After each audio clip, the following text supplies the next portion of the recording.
Seorang lansia berusia 80 tahun tewas akibat kebakaran hutan dan lahan di Polewali Mandar, Sulawesi Barat. Korban diduga terjebak api saat berupaya memadamkan api yang membakar kebun miliknya.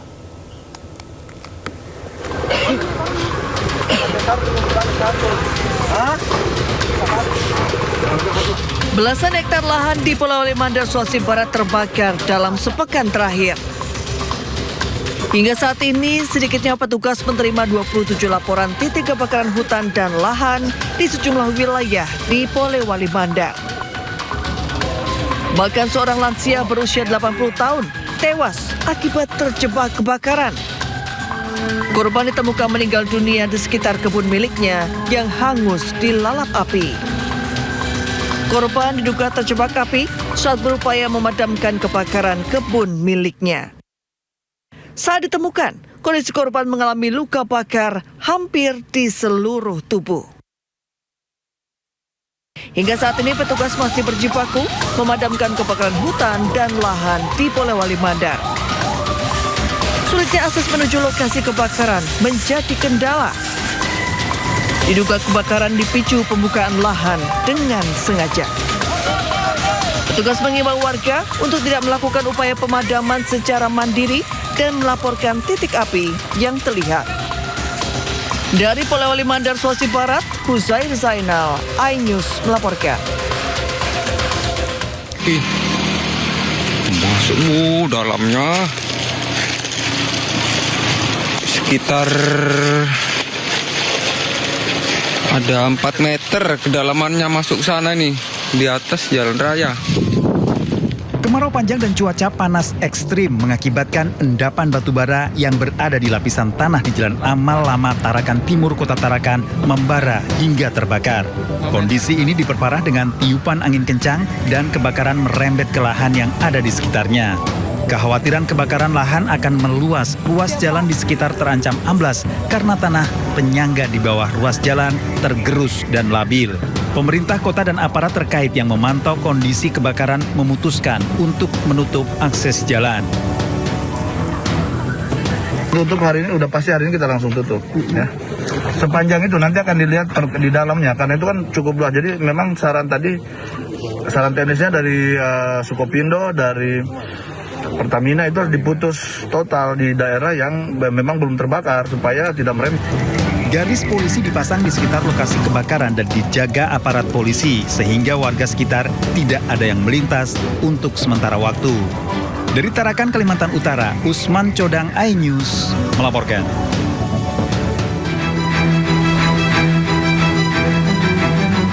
Kebakaran hutan dan lahan di wilayah Sampit, Kabupaten Kota Waringin Timur semakin meluas. Hingga Senin malam, 19 titik api tersebar di kota Sampit.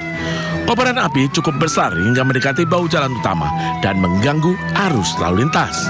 Berdasarkan data BPBD Kotim, per 24 Agustus ada 451 lokasi kejadian dan lahan terbakar 1.460 hektar lebih. Ada sudah 19 lokasi kejadian untuk kebakaran lahannya. Memang sebagian itu ada yang kembali, ada yang baru. Dan yang lebih ada beberapa itu ada 2-3 itu jauh dari pemukiman, termasuk yang sekarang. Kalau yang lain itu rata-rata dekat pemukiman. Nah, kemudian hotspot sampai dengan hari ini totalnya lebih dari 7.000. Petugas gabungan TNI Polri, relawan hingga pihak swasta berjibaku memadamkan kobaran api. Namun cuaca panas dan angin yang cukup kuat membuat api sulit dijinakan. Selain itu, ketersediaan sumber air untuk pemadaman juga menjadi kendala. Akibat embung yang telah disiapkan tidak lagi memiliki air. Sementara itu, kabut asap tebal akibat karhutla yang semakin mengganas menyiksa warga karena alami sesak napas. Karena ini cukup mengganggu aktivitas dan kesehatan masyarakat juga, termasuk saya sendiri pun kesehatan saya juga terganggu. Suara saya, tenggorokan saya sakit. Diketahui Kalimantan Tengah mengalami lonjakan tajam hingga menembus lebih dari 70.000 kasus akibat kasus asap dari kebakaran hutan dan lahan. Dari Kabupaten Kota Waringin Timur, Kalimantan Tengah, Normansa, iNews melaporkan.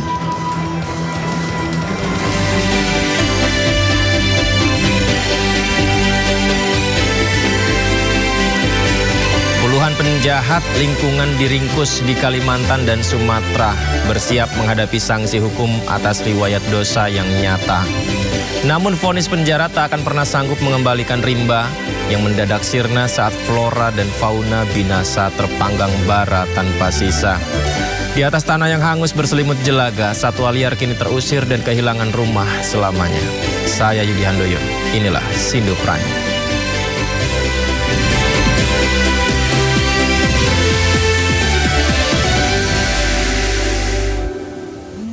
Menteri Kehutanan Raja Juli Antoni menggelar rapat koordinasi penanganan kebakaran hutan dan lahan bersama tim Satgas Karhutla Jambi. Dalam rapat dibahas hujan buatan dan menambah heli waterbombing serta penegakan hukum pelaku pembakaran.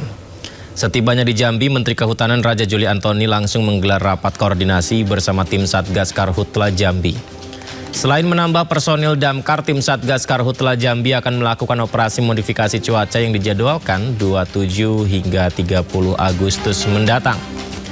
Modifikasi cuaca masih melihat kondisi awan yang dapat memicu timbulnya hujan, serta menambah bantuan heli waterbombing untuk membantu upaya pemadaman. Ya, Menteri Kehutanan Raja Juli Antoni akan melakukan upaya penegakan hukum terhadap warga dan perusahaan yang membuka lahan dengan cara dibakar. Saat ini sudah ada 42 laporan diselidiki tim Gakum, 3 laporan terjadi di Jambi. Ada potensi awan hujannya, dan tidak hanya di tempat-tempat yang memang ada karhutlanya, tapi di seluruh Jambi yang ada potensi awan hujannya akan kita gelar operasi modifikasi cuaca. Pada intinya penegakan hukum ini tidak akan pandang bulu, ya, tidak akan tajam ke bawah dan tumpul ke atas, ya. Besar kecil akan kita tindak secara tegas. Kebakaran hutan dan lahan di Kalimantan dan Sumatera terus memakan korban. Puluhan orang di Kabupaten Banjar, Kalimantan Selatan dirawat akibat sakit ispa. Sementara di Pekanbaru Riau, ribuan siswa terpaksa belajar dari rumah karena sekolah dikepung asap tebal.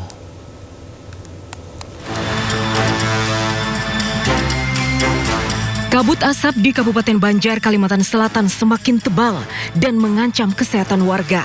Siang dan malam, warga hidup dikepung asap membahayakan. Warga pun mulai jatuh sakit. Sedikitnya 5 anak dirawat di Rumah Sakit Ratu Zaleka Martapura karena mengalami infeksi saluran pernapasan atas atau ISPA. Sebelumnya pada pekan lalu, puluhan pasien juga dirawat dengan keluhan demam, batuk, dan sesak nafas. Data Dinas Kesehatan setempat, kasus ISPA di Kalimantan Selatan meningkat tajam hingga 30.000 kasus sejak ada karhutla. Sementara itu di Pekanbaru Riau, kabut asap akibat kebakaran hutan dan lahan memaksa ribuan siswa diliburkan hingga batas waktu yang belum ditentukan. Siswa diminta belajar di rumah karena kualitas udara membahayakan, dipenuhi asap pekat dan partikel debu. Senin pagi, Presiden Prabowo Subianto tiba di Riau untuk memantau penanganan karhutla. Prabowo memerintahkan segera dibangun sumur bor air di 306 titik panas. Keberadaan sumur bor air diharapkan mencegah hotspot tidak berkembang menjadi titik api. Jangan nunggu sampai jadi titik api. Siap. Ya tolong masuk ke titik hotspot itu. Segera aja masuk ke Tokyo, ambil tindakan dini. Dari Riau, Presiden melanjutkan pemantauan ke Palembang, Sumatera Selatan dan memimpin rapat penanganan karhutla di Bandara Sultan Mahmud Badarudin II Palembang. Polda Sumatera Selatan melaporkan telah menangani 15 kasus karhutla dan menahan 17 orang tersangka. Tim Liputan iNews melaporkan. Presiden Prabowo Subianto perintahkan agar kepolisian dan kejaksaan menyelidiki semua perusahaan yang terindikasi membakar hutan. Presiden juga meminta 3 tersangka kasus kebakaran hutan dan lahan di Riau dibawa ke Jakarta untuk pendalaman dan meminta BIN ikut dilibatkan dalam penyelidikan.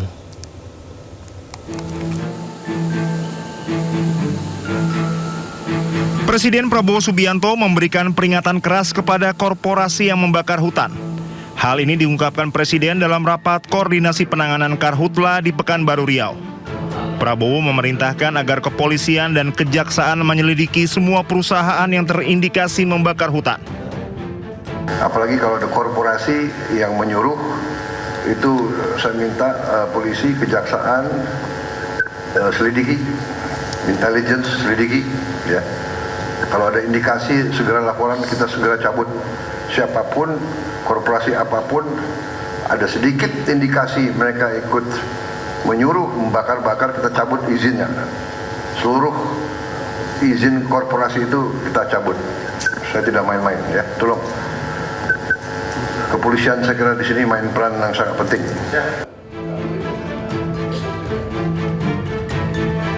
Meski belum ada bukti keterlibatan korporasi, namun terdapat 3 tersangka yang pada kasus sebelumnya diketahui tidak memiliki kebun di lokasi kebakaran. Ketiganya menjadi perhatian setelah polisi menemukan mereka berada di lokasi kebakaran meski tidak memiliki ladang di area tersebut. Presiden Prabowo kemudian meminta 3 orang tersebut dibawa ke Jakarta untuk pendalaman dan meminta BIN ikut dilibatkan dalam penyelidikan. Presiden juga meminta nama 5 perusahaan yang sebelumnya mendapat sanksi dari Kementerian Lingkungan Hidup karena tidak memenuhi kewajiban pencegahan karhutla. Prabowo menegaskan perusahaan yang tidak menjalankan tanggung jawab menjaga dan mencegah kebakaran dapat dikenai tindakan tegas termasuk pencabutan izin. Tim Liputan Anyus melaporkan. Bareskrim Polri telah menetapkan 72 tersangka pembakar hutan dan lahan di berbagai wilayah di Indonesia. Direktur Tindak Pidana Tertentu atau Dirtipidter Bareskrim Polri, Brigjen Muhammad Irhamni menjelaskan penetapan 72 tersangka berasal dari 89 laporan yang ditangani 9 jajaran Polda. Polri akan terus menindak tegas para pelaku pembakaran lahan demi menjaga kelestarian lingkungan dan keselamatan masyarakat dari ancaman bencana kabut asap.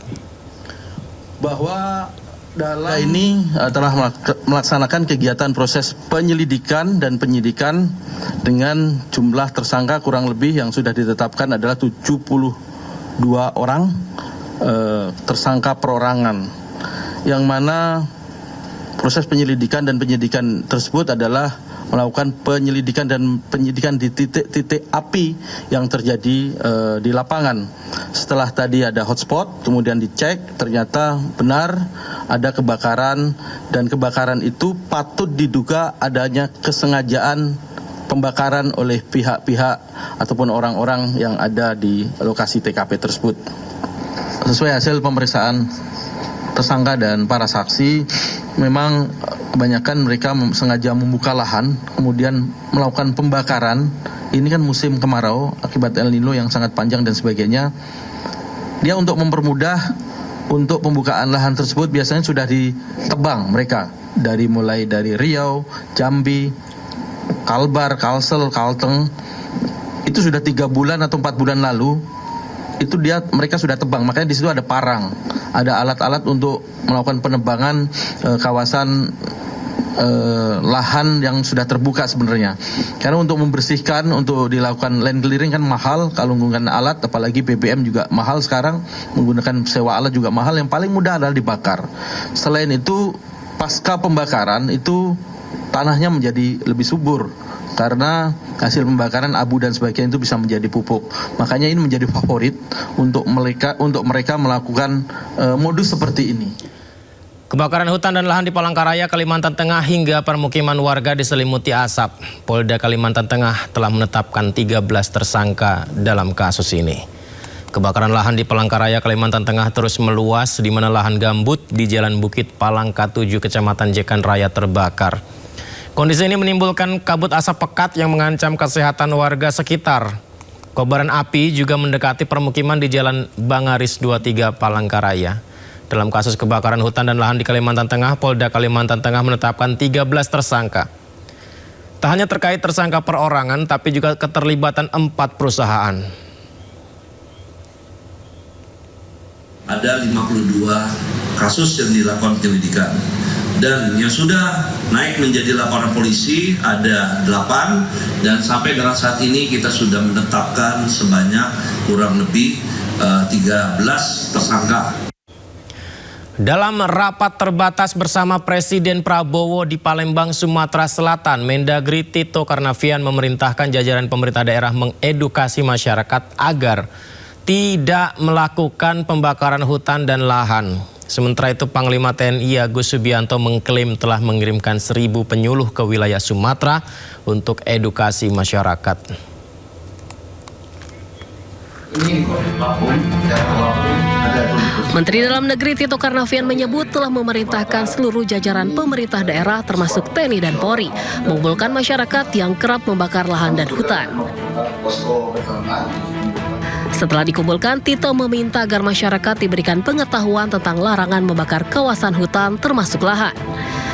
Menurut Tito, jika setelah diberikan edukasi masyarakat tetap membakar hutan dan lahan, Tito mendesak agar penegak hukum untuk bertindak tegas dengan memprosesnya secara hukum.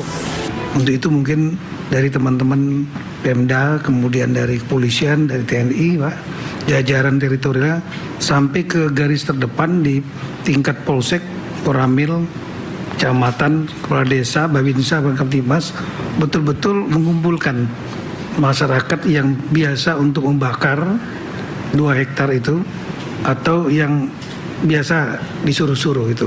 Nah ini dikumpulkan, di move dikit, di bluffing supaya mereka mentaati, kalau nggak akan melakukan penegakan hukum yang tegas gitu Pak.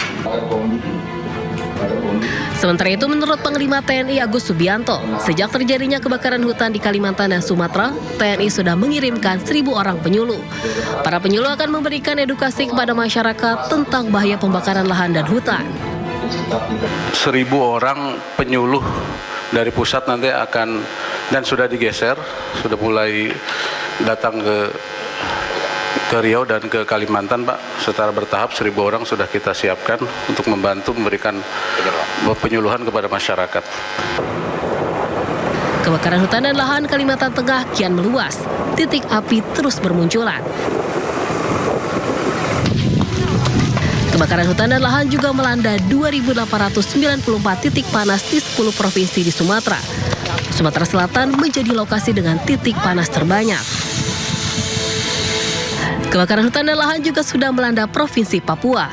BMKG mencatat hingga 23 Agustus, titik panas di 6 Provinsi Papua mencapai 2.890 titik. Tim Liputan iNews melaporkan. Selain menggelar ratas di Palembang, Presiden Prabowo juga menggelar ratas di Pekanbaru Riau. Kapolda Riau menyebut telah menetapkan 96 orang tersangka pembakaran hutan dan lahan di wilayah Pekanbaru Riau. Ditegaskan bahwa tidak ada perusahaan yang terlibat.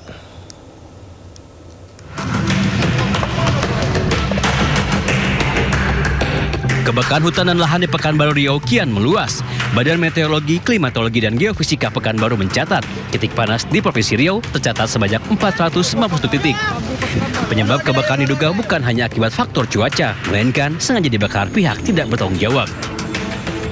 Kepada Presiden Prabowo Subianto, Kapolda Riau Irjen Pol Heri Herawan melaporkan sepanjang 2025 hingga Agustus 2026, Polda Riau telah menindak 94 laporan dan menetapkan 96 tersangka pembakar hutan dan lahan. Sementara sepanjang 2026, Kapolda menyebut sudah 36 orang ditetapkan sebagai tersangka. Sudah ada 94 kasus atau laporan polisi, kemudian dengan 106 tersangka. Khusus untuk 2026, total dari Januari sampai sekarang 33 laporan polisi dan 36 tersangka dengan luas yang terbakar sejumlah 806,57 hektar. Jadi semua saat ini yang dilakukan karhutlah semuanya dari manusia, baik yang disengaja maupun tidak disengaja. Maaf Kapolda, yuk ada bukti-bukti atau indikasi ke arah korporasi yang menyuruh? Sampai saat ini belum ada, Bapak. Selain menindak tegas membakar hutan dan lahan, Polda Riau juga melarang masyarakat termasuk pengusaha melakukan penanaman pohon di hutan dan lahan yang pernah terbakar. Tim Liputan iNews melaporkan. Kebakaran hutan tak hanya berdampak pada manusia dan pepohonan, tapi juga berdampak pada satwa liar. Tak sedikit satwa yang menderita akibat amukan si jago merah yang melahap ekosistem mereka. Rekaman kamera amatir warga pun mengabadikan nasib para satwa.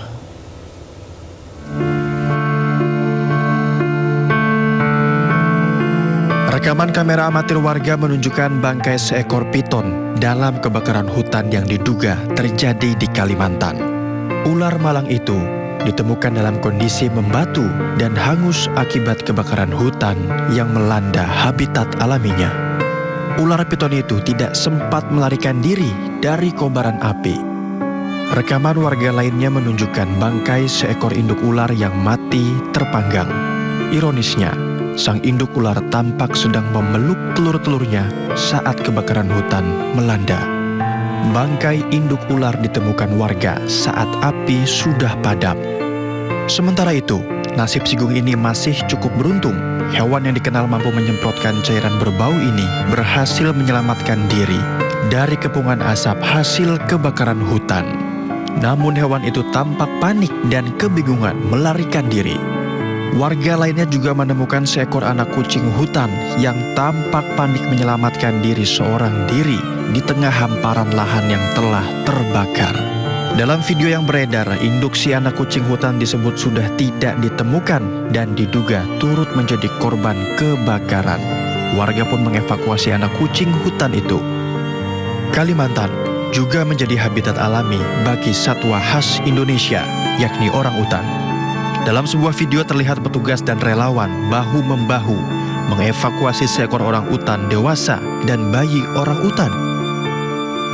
Ada momen paling mengharukan ketika sang orangutan dewasa mencium dan mengusap lembut kepala si bayi yang sedang digendong relawan, seolah memberikan pelukan terakhir dan berusaha saling menguatkan di tengah trauma kehancuran rumah mereka.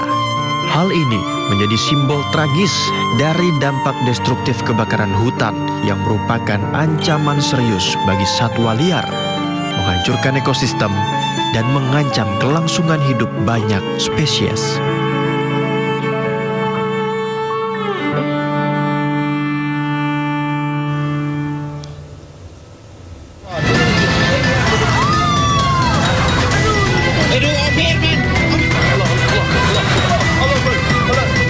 Ini yang paling terbesar sudah.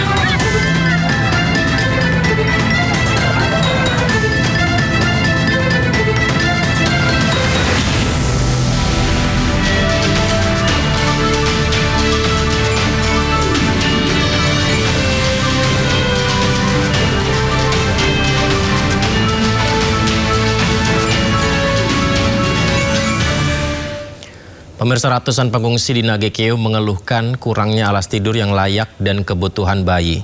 Sementara jumlah korban meninggal gempa Nagekeo terus bertambah menjadi 15 orang. Dia tuh maunya yang besar. Ratusan pengungsi yang bertahan di posko lapangan berdikari Kabupaten Nagekeo mengeluhkan kurangnya bantuan alas tidur yang layak untuk melindungi diri dari dinginnya lantai saat malam hari. Saat ini para pengungsi terpaksa tidur di atas terpal sederhana. Kondisi ini pun berdampak pada kesehatan mereka, mulai dari ispa, demam, serta nyeri sendi bagi lansia. Selain itu, para korban butuh selimut tebal, popok untuk balita dan lansia. Yang lain-lain seperti kasur, bantal belum, Pak. Belum dapat ya, yang dibutuhkan sekarang. Kami hanya butuh kasur lantai, bantal, anak-anak juga susu perlu untuk orang lansia-lansia. Kami hanya butuh itu saja. Sementara data jumlah korban meninggal dunia di Nagekeo masih terus bertambah. Hingga Senin malam, korban meninggal dunia dilaporkan berjumlah 15 orang. Kita di sini yang jadi masalah itu adalah camp mandirinya terlalu banyak, lebih dari 1000 camp. Sementara camp terpusatnya itu hanya ada 3, satu di sini, kemudian satu di Airamo, satu di gereja. Nah, kita rencana perbanyak camp terpusat supaya seluruh yang ada di gunung itu kita mobilisasi turun ke sini sehingga memudahkan pelayanan. Jumlah pengungsi saat ini di Kabupaten Nagekeo sebanyak 49.059 jiwa. Luka berat sebanyak 22 orang dan penderita luka ringan sebanyak 100 orang.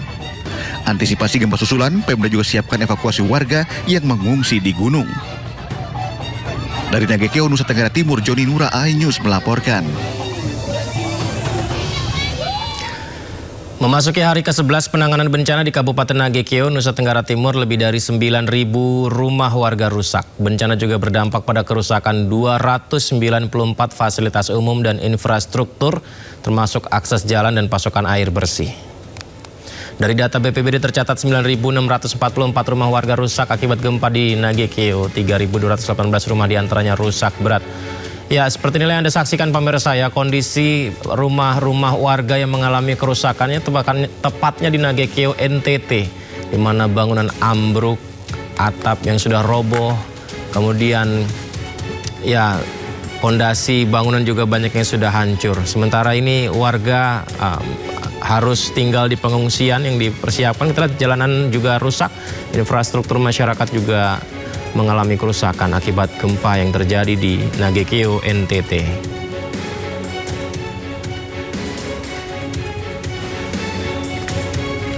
Sementara itu, rentetan gempa bumi masih mengguncang wilayah Nusa Tenggara Timur. Lebih dari 7.000 gempa susulan terjadi setelah gempa utama berkekuatan magnitudo 7,7 mengguncang Flores, Nusa Tenggara Timur. Ya, BMKG masih terus memantau perkembangan aktivitas gempa susulan di wilayah NTT. Tercatat gempa susulan terbesar memiliki kekuatan hingga 6,2. Dari ribuan gempa susulan, sebanyak 32 gempa memiliki magnitudo di atas 5 dan tidak berpotensi tsunami. Ada 141 dirasakan gempa susulan pemirsa di sejumlah wilayah terdampak. Total gempa susulan terjadi hingga hari ini berarti sudah ada 7.029. Setelah gempa utama beberapa hari yang lalu 7,7 magnitudo yang terjadi pada 15 Agustus. Masyarakat diminta waspada menghadapi aktivitas situasi seperti sekarang, gempa susulan yang masih berlangsung, serta menjauhi bangunan rumah yang rusak akibat guncangan gempa.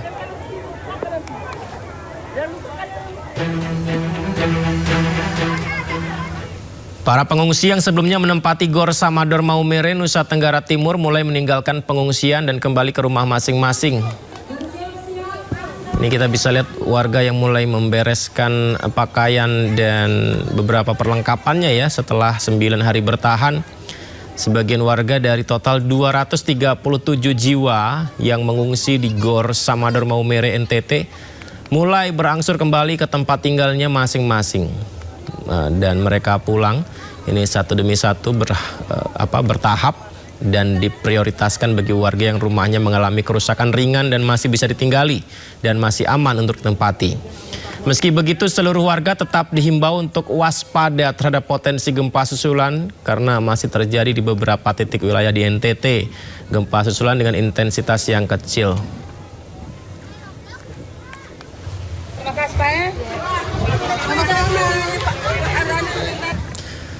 Dan pemirsa, beberapa hari yang lalu kan sempat viral ya Camat Lambaleda yang protes terkait jumlah bantuan yang tidak sesuai. Nah, Kepala BNPB merespon bahwa sebagai aparat harus memberikan contoh yang baik kepada masyarakat di tengah masa-masa yang sulit.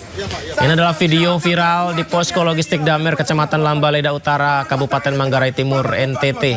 Jadi camat berdebat dengan petugas BNPB memintanya untuk menandatangani berita acara serah terima barang. Sementara bantuan yang diterima dianggap jumlahnya masih jauh dari yang dibutuhkan warga. Ditambah lagi bantuan yang diterima di posko logistik tak sebanyak yang disampaikan pejabat-pejabat BNPB dalam laporan. Lantas ungkapan amarah itu ditanggapi oleh Kepala BNPB Soeharyanto. Ia menyebut bahwa sebagai aparat harus bisa memberi contoh yang baik kepada masyarakat. Ya, kita sebagai aparat mungkin juga manusia biasa, tentu saja juga tidak sempurna dan kami juga tidak memperpanjang itu, tapi ini bagi yang lain lah, bagi kita semua sebagai aparat negara, mau ASN, polisi, TNI, ya jangan sampai itu terulang lagi. Kita harus bisa menunjukkan di tengah-tengah tekanan kerja, di tengah-tengah di tengah-tengah beban kerja, ya kita harus bisa menunjukkan kalau aparatnya kayak gitu gimana masyarakatnya. Seberat-beratnya kita, ya kita harus menunjukkan contoh teladan bagi masyarakat. Bahwa masyarakat boleh sedih, boleh mengeluh, tapi aparat nggak boleh. Aparat harus bisa menunjukkan masyarakat apapun yang terjadi, kita bisa tetap sabar, tetap tabah, dan tetap semangat. Ya, informasi berikutnya, jalur Trans Flores ND Bajawa yang sempat terputus akibat tertimbun longsor karena gempa kini sudah ditangani sementara dan mulai kembali beroperasi secara fungsional sehingga aktivitas warga yang menggunakan kendaraan sedikit demi sedikit membaik.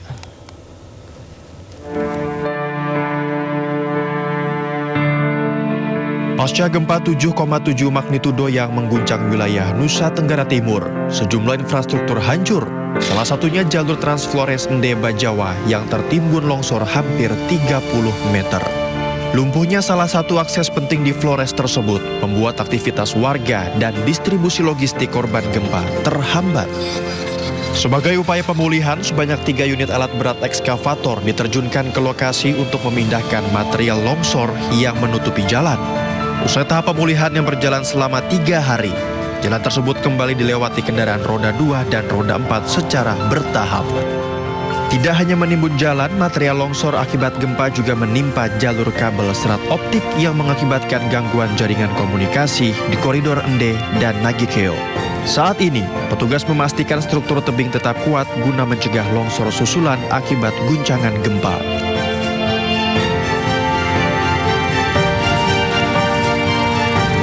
Bareskrim Polri telah menetapkan 72 tersangka pembakar hutan dan lahan di berbagai wilayah di Indonesia.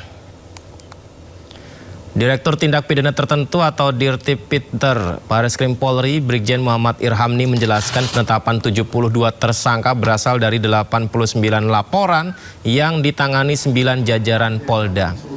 Polri akan terus menindak tegas para pelaku pembakaran lahan demi menjaga kelestarian lingkungan dan keselamatan masyarakat dari ancaman bencana kabut asap. Bahwa dalam penanganan perkara ini telah melaksanakan kegiatan proses penyelidikan dan penyidikan dengan jumlah tersangka kurang lebih yang sudah ditetapkan adalah 72 orang tersangka perorangan, yang mana proses penyelidikan dan penyidikan tersebut adalah melakukan penyelidikan dan penyidikan di titik-titik api yang terjadi di lapangan. Setelah tadi ada hotspot, kemudian dicek, ternyata benar ada kebakaran, dan kebakaran itu patut diduga adanya kesengajaan pembakaran oleh pihak-pihak ataupun orang-orang yang ada di lokasi TKP tersebut. Sesuai hasil pemeriksaan tersangka dan para saksi, memang kebanyakan mereka sengaja membuka lahan, kemudian melakukan pembakaran. Ini kan musim kemarau akibat El Nino yang sangat panjang dan sebagainya. Dia untuk mempermudah untuk pembukaan lahan tersebut biasanya sudah ditebang mereka mulai dari Riau, Jambi, Kalbar, Kalsel, Kalteng. Itu sudah 3 bulan atau 4 bulan lalu. Itu mereka sudah tebang, makanya di situ ada parang, ada alat-alat untuk melakukan penebangan kawasan lahan yang sudah terbuka sebenarnya. Karena untuk membersihkan, untuk dilakukan land clearing kan mahal kalau menggunakan alat, apalagi BBM juga mahal sekarang, menggunakan sewa alat juga mahal. Yang paling mudah adalah dibakar. Selain itu, pasca pembakaran itu tanahnya menjadi lebih subur, karena hasil pembakaran abu dan sebagainya itu bisa menjadi pupuk. Makanya ini menjadi favorit untuk mereka melakukan modus seperti ini. Sementara itu, Gabungan Pengusaha Kelapa Sawit Indonesia (GAPKI) memprotes keras pengeneralisasian stigma bahwa industri sawit merupakan dalang utama kebakaran hutan dan lahan. Kita garis bawahi ya. Jadi protes keras generalisasi stigma bahwa industri sawit merupakan dalang utama kebakaran hutan dan lahan. Dalam laman resminya, GAPKI menegaskan bahwa korporasi anggota telah menerapkan kebijakan zero burning serta investasi besar pada sistem penanggulangan karhutla. GAPKI menyebut membakar lahan secara sengaja adalah tindakan yang sangat tidak logis, beresiko tinggi secara finansial maupun hukum. GAPKI meminta publik serta aparat untuk tidak tergesa-gesa menghakimi hanya berdasarkan pendar suhu tinggi di citra satelit tanpa verifikasi objektif mengenai penyebab dan titik awal api.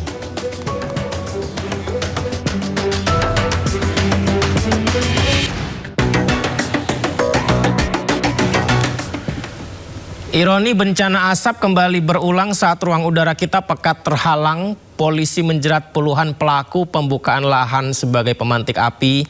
Sementara Asosiasi Pengusaha Sawit berkali-kali membantah tuduhan demi menjaga reputasi. Saling lempar tudingan merajai panggung narasi, meninggalkan pertanyaan besar tentang siapa sejatinya aktor intelektual yang berdiri di balik tragedi ekologi. Kita bahas malam hari ini pemirsa bersama narasumber istimewa kita, Ketua Umum Gabungan Pengusaha Kelapa Sawit Indonesia (GAPKI) Edi Martono, Manajer Kampanye Hutan dan Kebun Walhi Nasional Uli Artasiagian, dan pakar hukum lingkungan hidup Profesor Andri Gunawan Wibisana. Selamat malam Bapak-Bapak, Ibu-Ibu sekalian. Assalamualaikum. Selamat malam. Waalaikumsalam warahmatullahi wabarakatuh. Terima kasih banyak semuanya berkenan berbagi di Sindo Prime. Saya izin pertama ke Pak Edi terlebih dahulu. Jadi Gapki membantah Pak tentang generasi stigma bahwa sawit lah dalangnya. Ya, jadi begini Pak, contoh ini saya baru kembali dari Kalimantan Selatan bersama Menteri LH, Menteri Lingkungan Hidup Bapak Jumhur Hidayat. Kemarin memantau kondisi kebakaran di Kalimantan Selatan. Justru kami ini kemarin ini justru kami yang ikut membantu pemadaman di sekitar bandara. Jadi kita menjaga supaya bandara tetap bisa beroperasi sehingga anggota kami justru meninggalkan ininya masing-masing. Kita ada shift ya, ada shift masing anggota itu. Kita justru membawa alat-alat untuk pemadaman di sekitar bandara. Dan alhamdulillah pemerintah dalam hal ini mengapresiasi itu dan alhamdulillah terkendali, artinya bahwa tidak kemudian pesawat masih bisa mendarat, masih bisa terbang, artinya tidak ada masalah. Ini saya baru kembali tadi pagi dari Banjarmasin. Jadi seperti itu. Jadi seperti juga yang dilakukan di Kalimantan Tengah, anggota Gapki juga membantu 2 helikopter untuk membantu pemadaman. Artinya bahwa justru kita ini sekarang melakukan pemadaman di luar konsesi. Jadi itu bisa dicek, ada buktinya. Bahkan kemarin Bapak Irjen Rizal juga menyaksikan sendiri, itu Gakum ya, itu menyaksikan sendiri bagaimana upaya dari anggota Gapki berperan serta dalam pemadaman ini, seperti itu. Jadi saya rasa memang betul lebih baik memang dicek dulu apa benar itu korporasi atau anggota Gapki yang melakukan seperti itu. Nah justru kami ini belum mendapatkan laporan anggota kami ini ada yang terbakar, karena rasanya kalau membakar secara sengaja kebunnya tidak mungkin, karena itu adalah mesin produksinya tidak mungkin dibakar. Justru yang kita jaga ini adalah di luar konsesi yang membahayakan, yang bisa nanti terjadi kebakaran, ada angin masuk ke areal kami. Karena di dalam Undang-Undang 32 pasal 88 itu ada strict liability. Itu kalau apabila ada terbakar itu bisa justru kita yang terkena begitu, dan dendanya luar biasa, bahkan bisa jadi kita jual kebun saja tidak cukup untuk bayar denda itu, seperti itu. Jadi ini kita sebenarnya sudah lama untuk seperti ini, artinya kita siaga. Sebelum waktu itu BMKG sudah mengumumkan bahwa akan terjadi El Nino di tahun 2026, kita sudah siaga, artinya kita sudah meeting rutin dengan para anggota. Kita juga cek masing-masing anggota bagaimana kesiapan alat untuk pencegahan tadi. Nah ini alhamdulillah sekarang justru yang kita melakukan pemadaman di luar konsesi, artinya bahkan itu jauh dari konsesi kami. Nah, makanya kemarin saya pesan kepada anggota waktu di Kalimantan Selatan, tolong walaupun kita sekarang berperan membantu pemerintah di pemadaman untuk di sekitar bandara, tetapi jangan lupakan siaga di kebun juga, karena nanti jangan sampai justru kita tidak waspada malah terjadi kebakaran di kebun kita. Nah seperti itu. Akhirnya dilakukan secara shift. Jadi nanti 10 hari gantian. Jadi anggota turun ini masuk lagi kembali. Kemudian nanti ada anggota lain yang akan menggantikan. Dan kemarin sudah sepakat bahwa kami untuk Gapki itu koordinasi dengan Dinas Perkebunan, seperti itu. Pak Edi, benarkah ketika dibakar begitu ini akan lebih meringankan upaya pembukaan lahan dan bekas api yang membakar itu bisa menyuburkan tanah? Apakah benar demikian sehingga oknum lebih mengutamakan itu karena lebih mudah tanpa bensin dan lain sebagainya, dan pilihannya jadi membakar lahan, Pak Edi? Begini, ini kalau untuk masyarakat ya, ini kan ada sebenarnya untuk kearifan lokal itu di Undang-Undang 32 ya tahun 2009 itu kan ada pasal 69 ayat 2. Itu memang masih dibolehkan membakar untuk tanaman pangan sebenarnya, itu tanaman tertentu lah. Itu betul. Memang dengan waktu ladang berpindah itu, dengan model ladang berpindah, dengan pembakaran itu akan justru meningkatkan kesuburan tanah, begitu. Tetapi saya rasa kalau untuk kebun, artinya untuk korporasi, rasanya tidak mungkin melakukan pembakaran begitu besar, itu membahayakan. Kami sendiri kemarin waktu jumpa dengan Bapak Menteri, saya sampaikan bahwa Pak, untuk pasal 32, untuk khusus 69 ayat 2, kalau mungkin tidak bisa dihilangkan karena kearifan lokal, mungkin tidak ada masalah, tetapi harus ada tambahan di situ, Pak. Sebaiknya untuk kondisi seperti ini, kondisi yang luar biasa seperti ini, itu sebaiknya dilarang. Tetapi nanti apabila tidak El Nino, mungkin dibolehkan untuk yang masyarakat yang akan tanam untuk tanaman pangan itu, yang untuk ladang berpindah. Nah ini juga rasanya membahayakan kalau kondisi seperti ini masih diperbolehkan 2 hektar per kepala keluarga ini kalau tidak dijaga, ini bahaya sekali kalau ada angin, dan kalau sudah jadi api itu sulit sekali untuk pemadamannya. Kalau sudah, apalagi di gambut ya, itu kalau sudah jadi api udah susah. Nah itu kita pertolongannya tinggal pada Allah Subhanahu Wa Taala itu untuk menunggu hujan. Kalau makanya kita benar bersiaga jangan sampai terjadi api itu. Nah ini saya kemarin mengharapkan ada sedikit revisi untuk khusus pasal itu ya.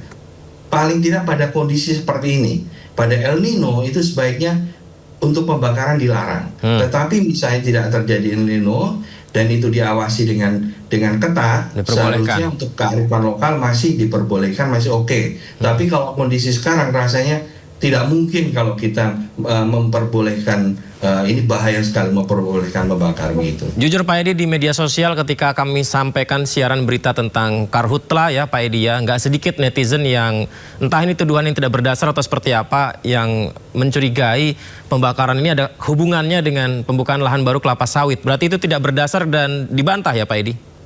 Betul. Sekarang gini, kalau misalnya gini, kalau kami korporasi misalnya menyuruh gitu ya, sekarang saja ini dengan kasus penertiban kawasan hutan yang sudah ada HGU saja, begitu tata ruangnya yang waktu itu tidak sesuai, itu pun diambil alih oleh PKH, kan begitu. Bahkan yang sedang proses perizinan ya, itu pun juga diambil alih.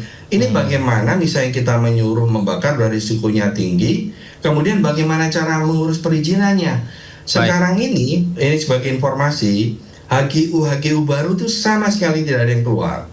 Kemudian yang kedua adalah perpanjangan HGU pun masih ditahan. Jadi rasanya tidak mungkin kalau kemudian perusahaan menyuruh, kemudian ini urus izinnya aja tidak bisa, yang sudah berjalan perpanjangan saja masih tidak bisa berjalan gitu. Jadi rasanya tidak masuk akal seperti itu. Baik, saya ke Kauli, sesuai judul kita, bakar lahan, buka perkebunan, siapa berperan? Tanda tanyanya begitu. Bagaimana Kauli? Iya, jadi sebenarnya ya tidak cukup sulit ya untuk mengungkap sebenarnya siapa aktor pembakar lahan gitu. Kalau memang proses-proses penyelidikannya dilakukan dengan baik gitu ya kan, dan punya kemauan serta keberanian ya penyelenggara negaranya gitu. Karena kan sebenarnya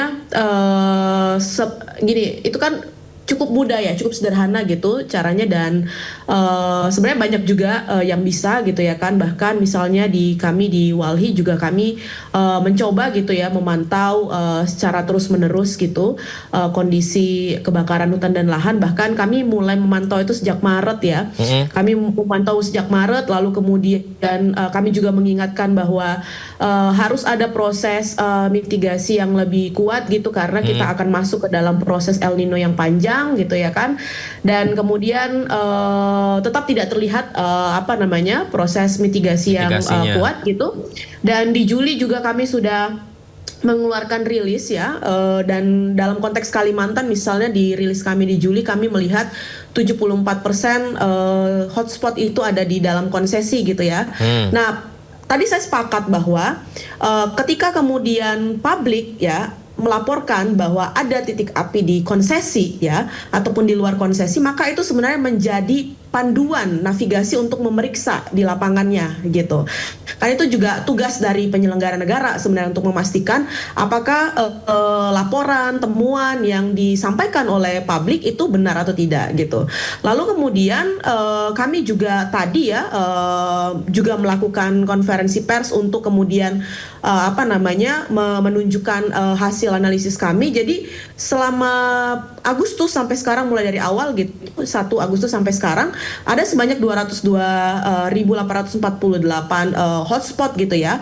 Dan kita biasanya pakai pendekatan hotspot dengan indikator high ya. Jadi dia 80 sampai 90% itu confidence datanya gitu. Tinggal memang itu yang harusnya diperiksa gitu oleh pengurus negara, dan kami juga sebenarnya melakukan pemantauan di lapangan ya untuk beberapa wilayah seperti Riau ya, Kalimantan Tengah gitu. Kami juga ngecek gitu dari data-data yang kami miliki gitu. Ya pasti tidak semua gitu ya kan, karena memang kondisi yang jauh dan lain sebagainya gitu. Dan memang titik paling tinggi itu di Kalimantan Barat ya. Kalimantan Barat ini masih kemudian menjadi provinsi yang titik apinya banyak gitu ya kan, dan skala terbakarnya juga cukup luas gitu. Dan kami melihat juga dalam data kami itu 776 titik ini memang ada di konsesi sawit ya. Nah, kami juga munculkan nama-nama perusahaan gitu ya kan, dan ya kita tidak tahu perusahaan ini juga terafiliasi pada kelompok yang mana, GAPKI dan lain sebagainya gitu kan. Tapi di sanalah sebenarnya peran aparat gitu ya kan untuk memeriksa kebenaran di lapangan dan seperti apa gitu. Jadi kalau ada ya, maaf dipotong, berapa banyak nama perusahaan yang dicatat tadi Kauli? Oh, kami mencatat ada puluhan perusahaan ya Bang ya. Kami merilis hari ini lengkap gitu, nanti bisa dicek juga di dalam website kami gitu ya kan, nama-nama perusahaannya gitu. Dan kami juga berencana mau melaporkan ini juga gitu ya kan, temuan kami kepada kementerian, ya bukan hanya sawit ya, PPPH gitu. Jadi memang bahkan ada tambang, di Juli kemarin kami juga melihat ada tambang gitu. Jadi tidak hanya spesifik sawit memang, tetapi juga ada pemegang izin di sektor kehutanan gitu. Maka memang tugas kementerian masing-masing lah sesuai dengan kewenangan dan tupoksinya yang memeriksa itu.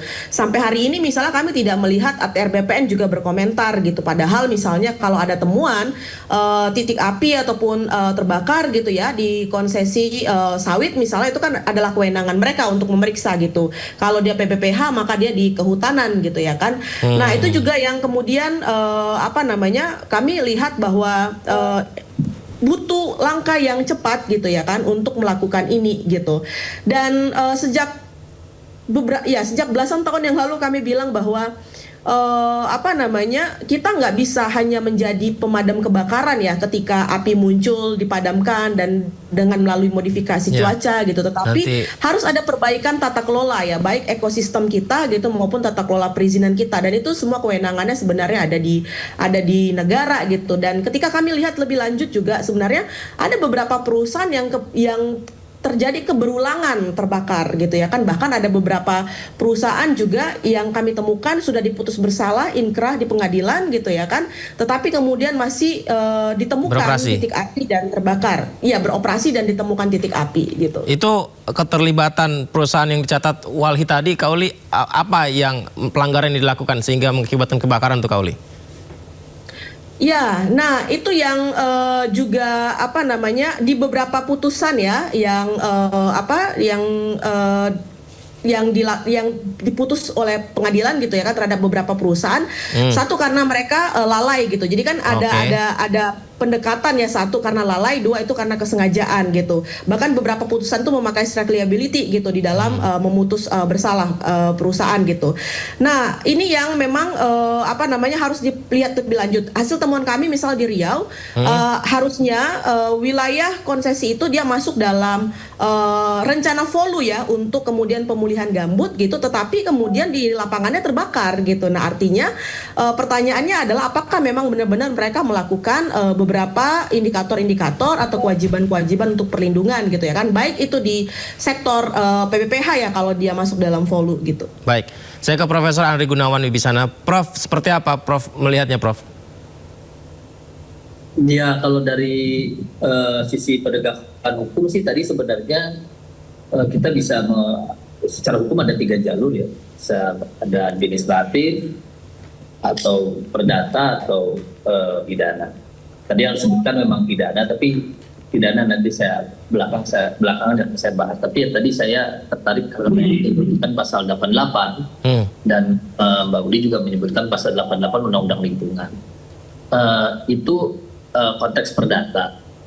Artinya memang kalau dalam konteks pasal 88 dan ini sudah cukup banyak digunakan di dalam mungkin mayoritas kasus karhutla ya, yang melibatkan perusahaan. Itu tidak perlu lagi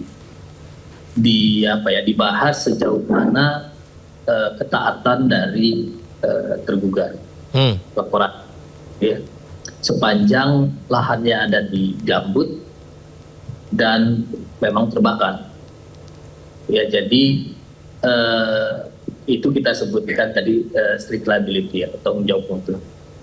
Nah, jadi kita memang bahkan tidak perlu lagi melihat apakah ini sengaja dibakar atau karena kelalaian.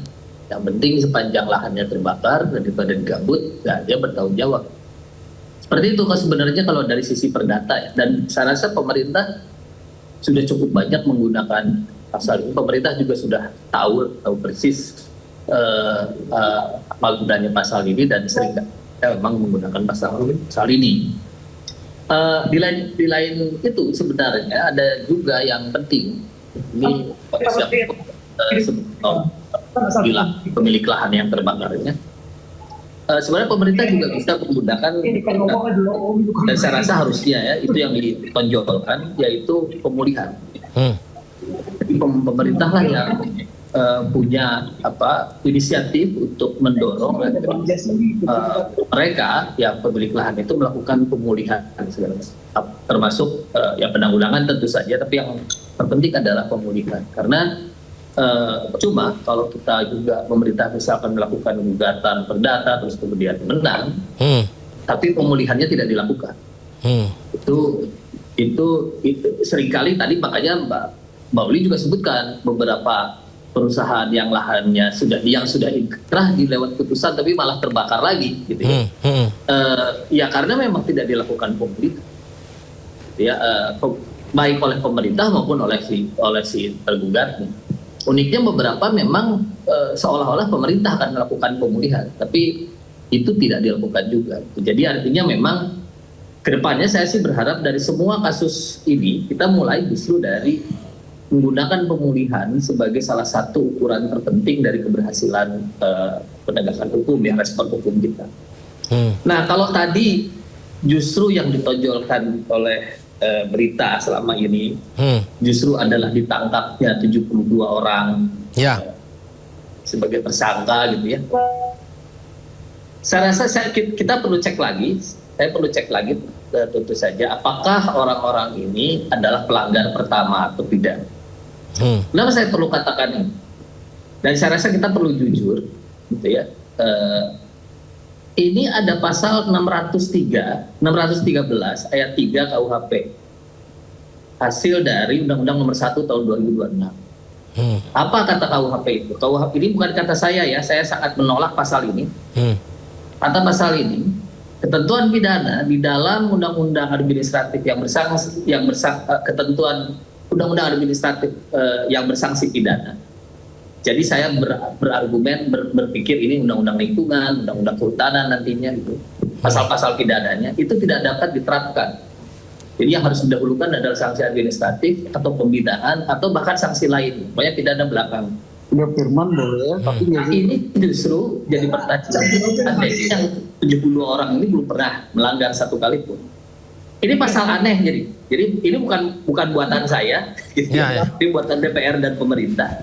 Tapi kalau ternyata pemerintah sekarang justru malah mendorong penggunaan dana, padahal KUHP-nya buatan mereka bilang seperti itu, saya rasa memang ada yang salah ini. Ya, bukan dengan pemerintahnya, tapi dengan KUHP-nya. Kenapa? Karena selama ini memang kalau ada kebakaran lahan, ya saya punya 100-an lebih putusan yang memang melakukan penegakan hukum pidana gitu ya, dibawa ke pengadilan tanpa melihat apakah ini pelanggaran udah berkali-kali melanggar, sudah dikasih sanksi administratif sebelumnya, jadi nggak ada itu. Banyak di antara mereka yang sekali melanggar sudah langsung dilakukan penegakan pidana. Jadi dengan kata lain, ini saya mengingatkan pemerintah kalau bisa segera cabut pasal itu, dan ini adalah regresi. Ini ancaman bagi penurunan penegakan hukum kita ya.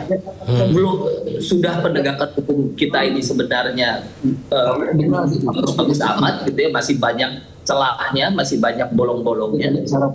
Terbukti kebakaran terjadi terus-terusan berulang. Ternyata masih dilemahkan oleh undang yang mereka buat, yang pemerintah buat. Baik. Prof, ada satu yang juga kemarin sempat ramai dan saya tanyakan kepada beberapa pakar ya. Jadi kan khususnya di Borneo nih, satu pulau, di situ kan ada Indonesia, Kalimantan Indonesia, di situ juga ada Sarawak, Kuching, Malaysia, Brunei Darussalam begitu. Tapi ternyata yang kebakaran parah, kebakaran hutan itu hanya di wilayah Indonesia saja gitu. Entah perkembangan terkininya seperti apa ya, tapi ada beberapa pakar yang menyebut salah satu yang menjadi perbedaan adalah penegakan hukum dalam melihat menjaga hutan kita, Indonesia ini berbeda dengan negara lain yang lebih baik lah dalam sisi penegakan hukumnya. Apa yang membedakan sebenarnya, Prof? Ya, bukti sebenarnya begini ya, selama ini tadi bisa jadi, saya tidak tahu di negara lain, tapi di kita kan memang dibolehkan misalkan adanya pengeringan gambut. Yang dikecualikan itu hanya gambut yang dalam, tapi gambut yang tidak di dalam kawasan lindung itu bisa. Jadi bukan kawasan lindung, gambut dengan kawasan lindung gitu ya. Nah, gambut untuk kawasan budidaya itu bisa dilakukan pengeringan. Dan dalam konteks ini sebenarnya pengeringan gambut itu dengan membuka kanal segala macam itulah yang menurut saya, dan itu ada di bajak literatur sebagai ungkapkan, itu menambah risiko, bukan penyebabnya mungkin, tapi menambah risiko akan munculnya kebakaran terutama di areal gambut. Karena itu sebenarnya kita bisa berpikir, ya makanya rezim yang berlaku adalah strict liability tadi. Tapi kan gini, namanya penegakan hukum itu sifatnya represif, expose setelah kejadian. Yang kita butuhkan adalah tadi review menyeluruh, supaya kita tidak selalu berbicara mengenai apa yang kita lakukan kalau sudah terjadi kebakaran, termasuk penegakan hukum. Gitu. Justru yang kita bayangkan atau yang kita inginkan sebenarnya adalah tindakan-tindakan preventif. Nah, kalau kemudian bandingkanlah mungkin dengan negara lain, saya kurang paham di negara ini seperti apa, tapi saya rasa kita juga tidak bisa menyatakan bahwa penegakan hukum di Indonesia itu buruk sekali, enggak gitu ya. Ada penegakan hukum. Tetapi ya ini terancam, tentu saja terancam, secara normatif terancam karena memang alatnya sudah, yang setidaknya alat dalam konteks pidana ya, itu memang sudah dilumpuhkan. Udah nggak bisa dipakai gitu oleh KUHP-nya yang bilang seperti itu. Ya, jadi justru selama ini baik-baik selama ini sebenarnya setidaknya kita punya senjatanya secara normatif, secara teks kita punya senjata, mungkin implementasinya kurang bagus, yaitu tinggal diperbaiki implementasi. Tapi sekarang bahkan senjata itu dalam teksnya itu sudah tidak bisa lagi kita gunakan. Baik. Bapak Ibu sekalian, kita akan lanjutkan dialog kita, tapi sebelumnya kita simak dulu informasi yang disampaikan Presiden Prabowo Subianto tentang peringatan kerasnya kepada korporasi membakar hutan. Kita simak pernyataan Presiden berikut ini. Apalagi kalau ada korporasi yang menyuruh, itu saya minta polisi, kejaksaan selidiki, intelligence selidiki, ya. Kalau ada indikasi segera laporan, kita segera cabut. Siapapun, korporasi apapun, ada sedikit indikasi mereka ikut menyuruh membakar-bakar, kita cabut izinnya. Seluruh izin korporasi itu kita cabut. Saya tidak main-main ya, tolong. Kepolisian. Kita lanjutkan dialog kita. Pak Edi, setujukah dengan yang disampaikan Pak Presiden, ketegasan dan akan mencabut apabila ada korporasi yang tetap melakukan pembakaran seperti itu? Atau cukupkah itu, Pak Edi?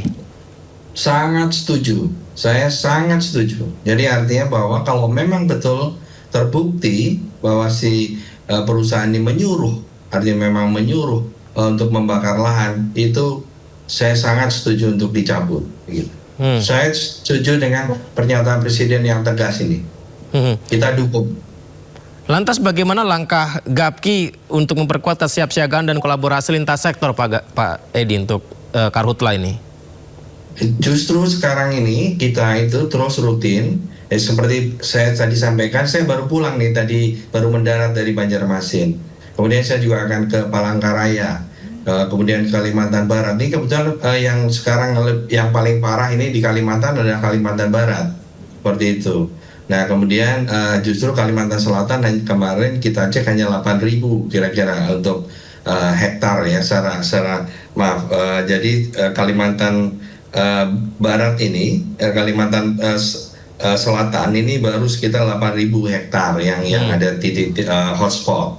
Tetapi yang paling besar adalah di Kalimantan Barat ini sampai dengan 38.000 begitu. Jadi ini memang ini yang kita konsentrasi, justru kalau di Riau juga di bawah itu yang malah justru besar juga di Papua Selatan gitu. Jadi kita terus koordinasi dengan pemerintah, baik pemerintah daerah, juga kita dengan BNPB ya untuk pencegahan ini ya, untuk pencegahan utamanya memang saya selalu kita instruksi kepada seluruh anggota kita melalui cabang-cabang juga bahwa harus siaga ya, terutama juga kita terus melakukan ini nanti tanggal 27 kita di Riau ya, kita Riau juga melakukan ini apel siaga bersama pemerintah untuk termasuk untuk pemadaman yang sudah terjadi ya, dan ini semuanya terjadi di luar konsesi, yang ada yang artinya konsesi yang anggota Gapki ya, karena anggota Gapki ini baru sekitar 35% saja dari perkebunan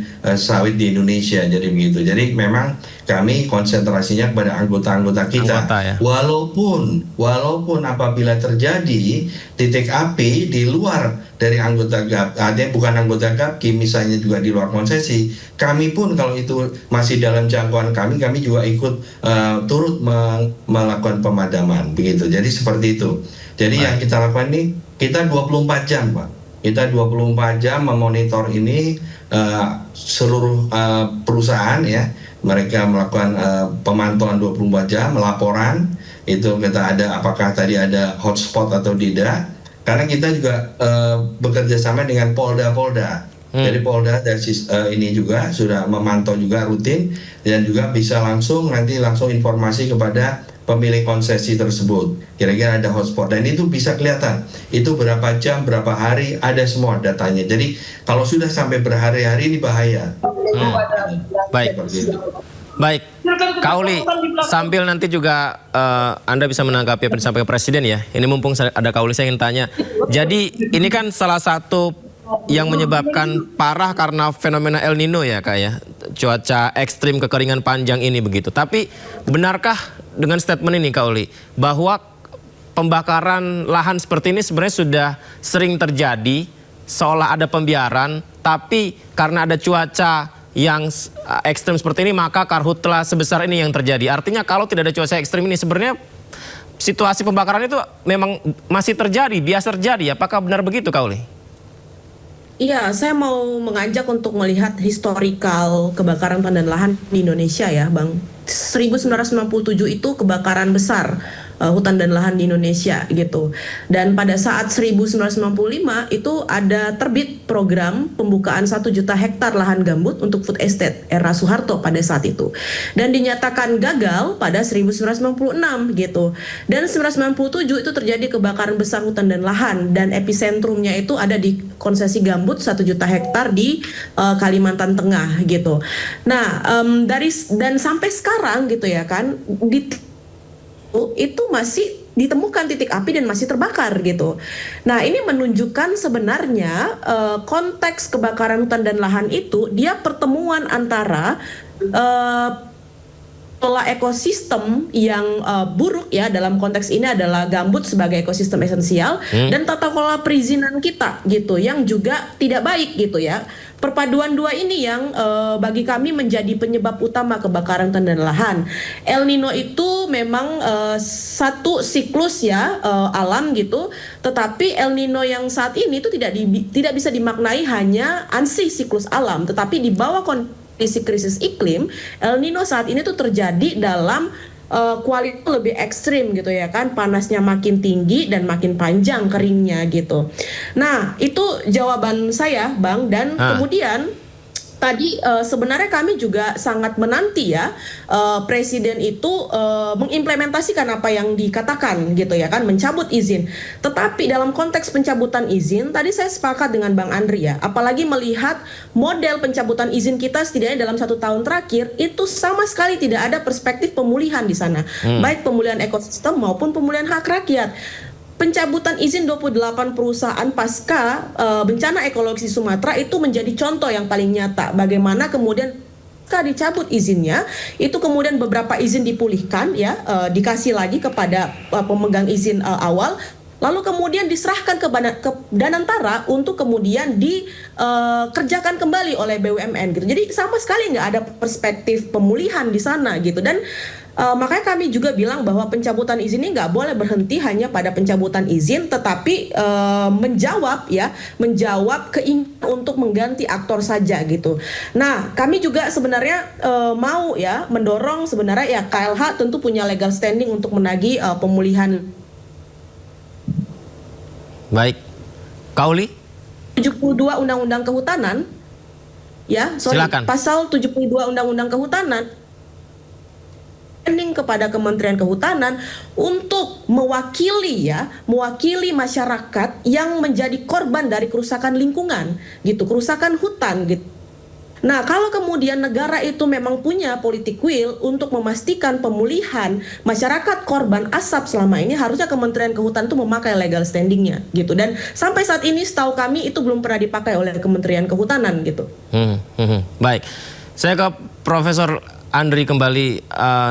Negara aturannya tidak boleh kalah oleh kepentingan personal siapapun ya Prof, kita sepakati hal tersebut. Akan tetapi kalau ada netizen yang nyinyir gitu Prof, bahwa tentang perlindungan hutan dan aturan yang menjaga hutan begitu, ini ternyata masih berpihak pada beberapa kalangan begitu, apakah itu tidak berdasar tentang hal itu Prof? Dia lihat buktinya sih sebenarnya kalau semacam itu, jadi ada soal keberpihakan itu. Tapi saya ya kita perlu data lah, seberapa banyak sih sebenarnya hutan kita dikelola oleh segelintir, seberapa persen yang penguasa hutan kita ini dari keseluruhan masyarakat. Kita bisa lihat sebenarnya di luar persoalan itu sebenarnya tadi sudah disampaikan oleh Pak Uli, oleh Mbak Uli, bahkan juga sebenarnya tadi disampaikan oleh Presiden ya soal pencabutan izin. Kalau menyuruh, betul-betul menyuruh itu sebenarnya agak sulit ya, membuktikan ya kamu menyuruh bakar gitu. Itu kalau saya sering cerita di kelas itu, kalau mafia itu ya amatiran lah kira-kira. Kalau betul-betul gitu ya. Tapi sebenarnya, dan bukan itu syarat itu pidana ya kalau semacam itu.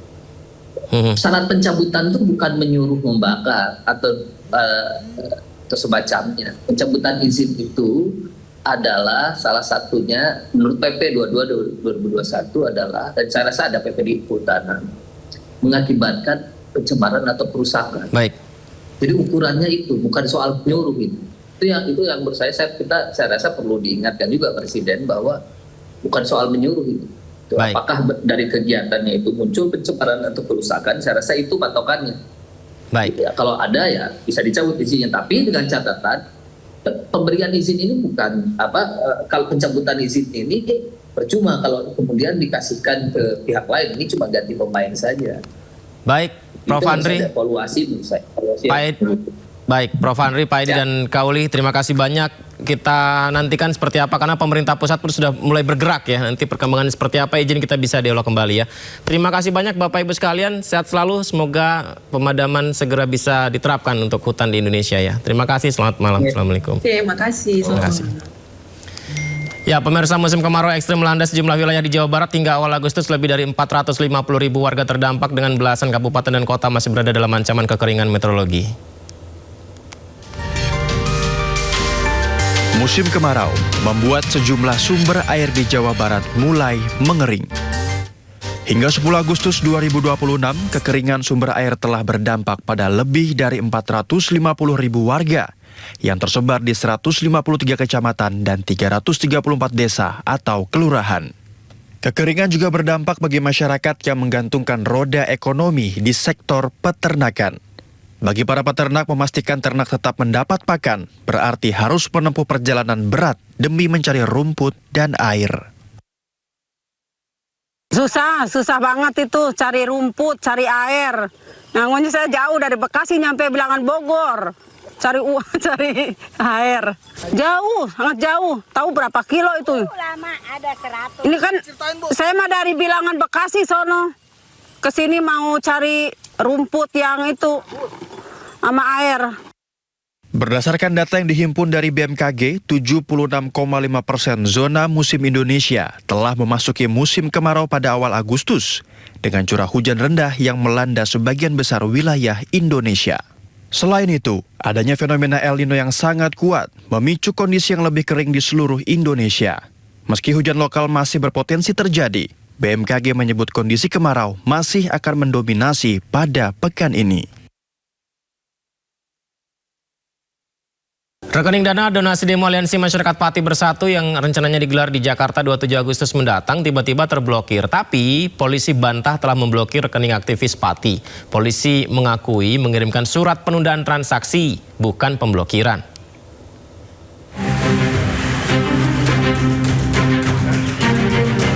Dengan membawa spanduk dan logistik, perwakilan Aliansi Masyarakat Pati Bersatu atau AMPB bertolak ke Jakarta untuk menggelar demo besar pada 27 Agustus mendatang. Di Jakarta, AMPB akan bergabung dengan aliansi lain dan menggelar demo di gedung DPR RI.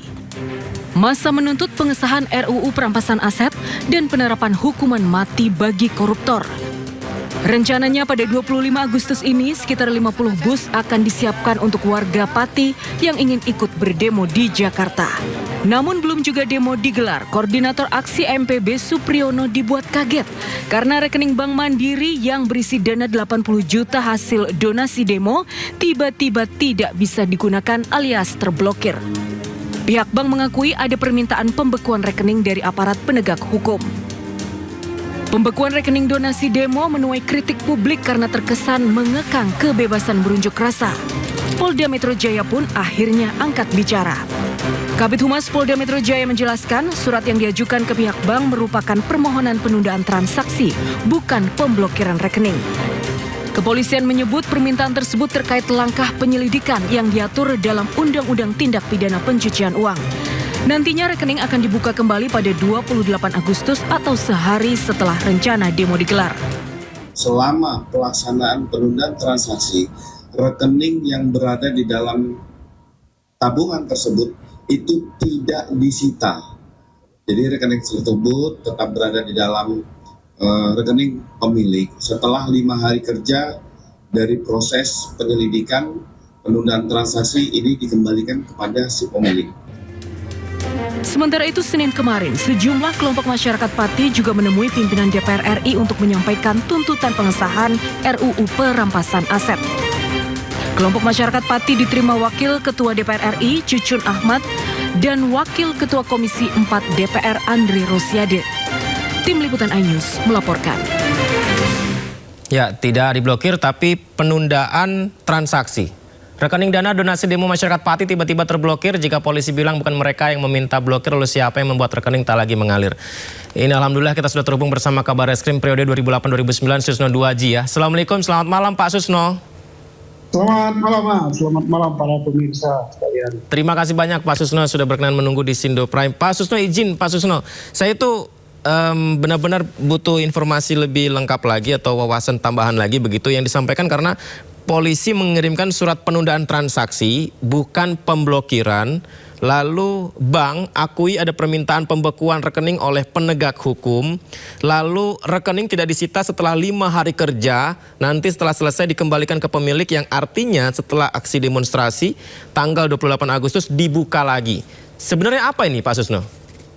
Jadi pertama ada istilah pemblokiran, ya, ada istilah penundaan transaksi, ada juga penyitaan dan sebagainya. Harus belajar lagi lebih banyak undang-undang perbankan dan undang-undang tentang TPPU, tindak pidana pencucian uang.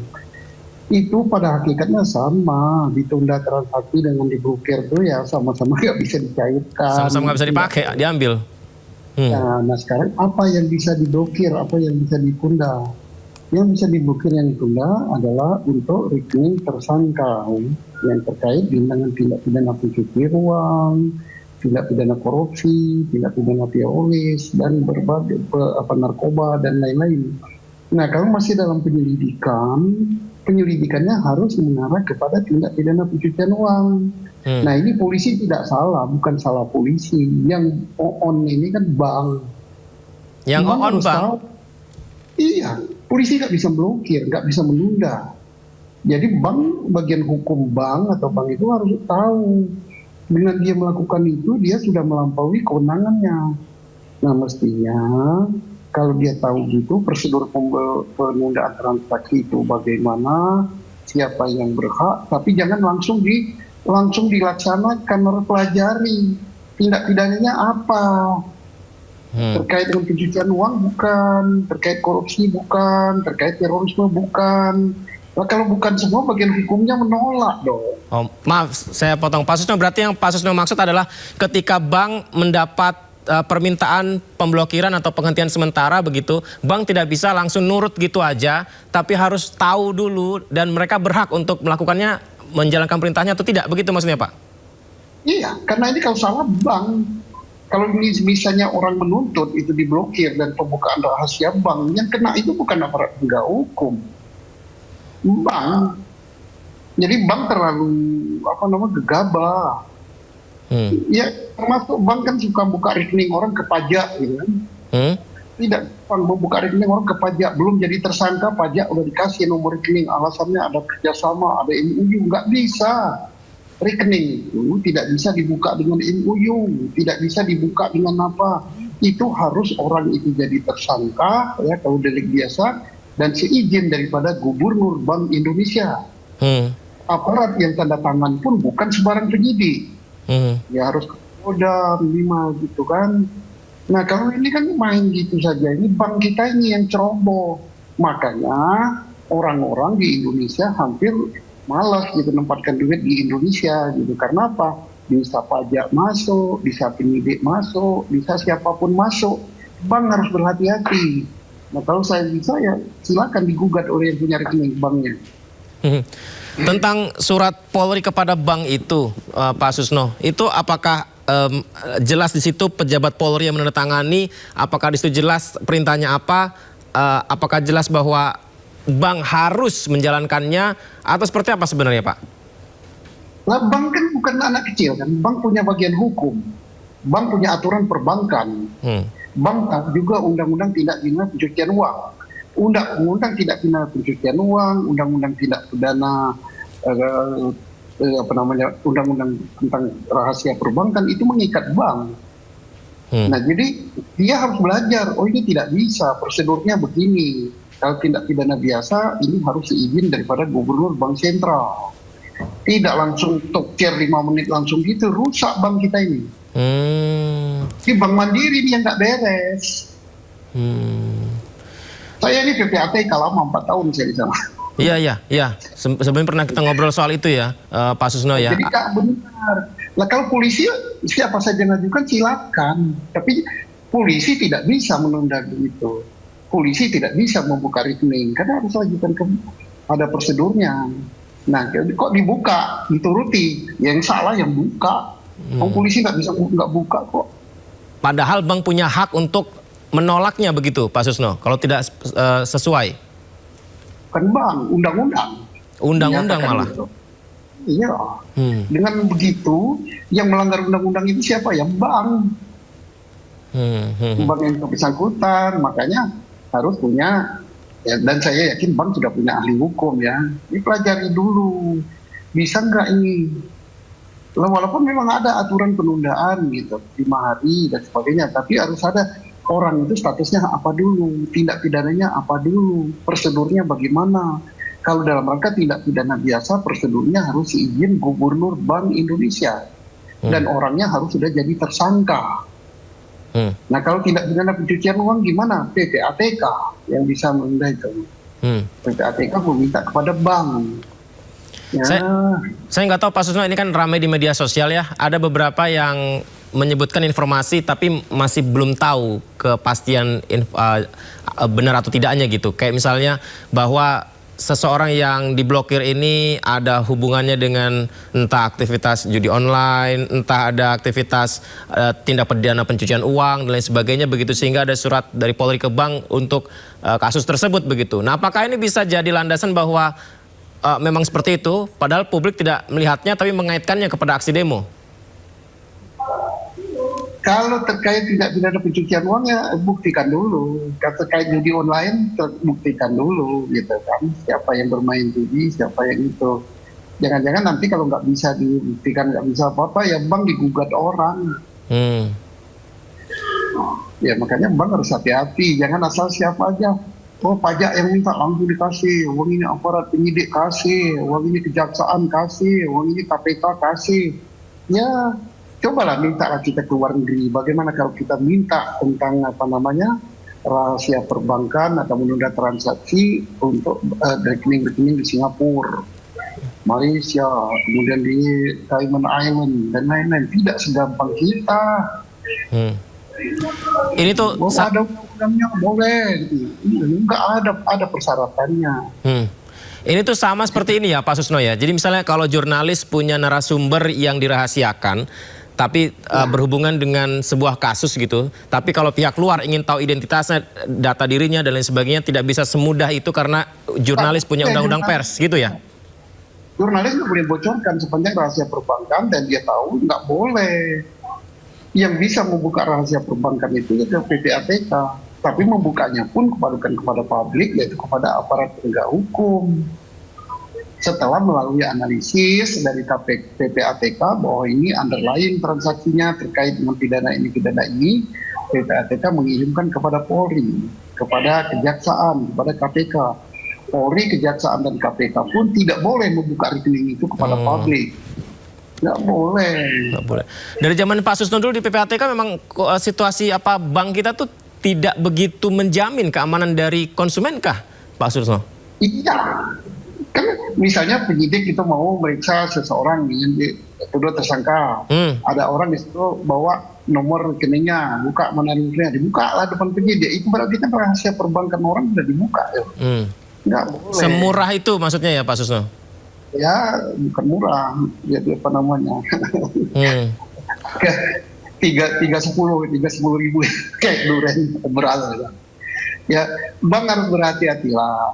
Banknya jangan misalnya membuka rahasia perbankan orang ke suatu perusahaan gitu, sehingga orang mau mencari marketing itu tahu oh yang berduit itu ini, sehingga bisa ditawari apa. Kan sering sekali kita dapat penawaran-penawaran dari itu kan. Berarti rahasia bank kita bocor gitu. Nah, jadi ini peringatan lah untuk perbankan. Tanpa saya mengkaitkan apakah rekening yang masa orang pakai ini terkait dengan unjuk rasa atau terkait tidak, ini untuk seluruh saja, untuk seluruh saja, jangan masih gampang ini kita. Jadi pertimbangan bank untuk mengiyakan dari petugas atau Polri meminta untuk pemblokiran atau penahanan sementara rekening itu apa? Apa tidak ada sebenarnya Pak Susno? Iya harus terkait dengan tidak pidana pencucian uang, tersangka. Bukti-buktinya sudah jelas gitu ya Pak ya? Iya. Kalau enggak jangan bank segampang itu. Tirulah bank di luar negeri karena undang-undang PPPU kita ya, undang-undang tentang tidak pidana pencucian uang, undang-undang tentang perbankan kita itu sudah sama dengan undang-undang negara-negara lain, sudah kita belajar dari situ kita buatnya. Persoalannya aparat kita yang tidak paham. Nah, aparat khususnya perbankan gampang sekali gitu.